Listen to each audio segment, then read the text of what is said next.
It's a beautiful day with me, Master Hans Kua. Ito po ang horoscope for Thursday, June 5.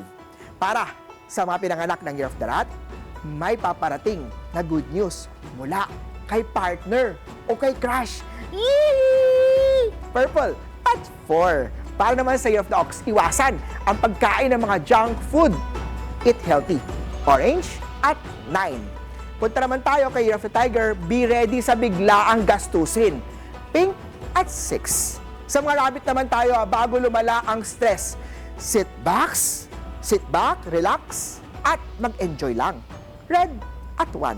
Punta naman tayo kay Year of the Dragon. Mapapansin ni Boss ang pagiging masipag mo. Mustard at 7. Snake naman tayo. Maging maingat sa pera, huwag padalos-dalos kasi sa investment. Tangerine at 8. Ito naman! Kayo of the Horsey, iwasan ang labis na pagod. Rest, magpahinga when needed. Indigo at 3. Kayo of the Ship naman tayo, huwag matakot humingi ng tulong kung kinakailangan. Brown at 2. Kayo of the Monkey naman tayo, umiwas sa sugal o mga risk-taking ng mga investment.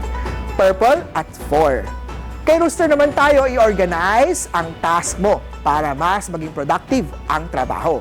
Violet at 9. Kay Dog naman tayo, chill ka lang sa work. Huwag pairalin ang init ng ulo.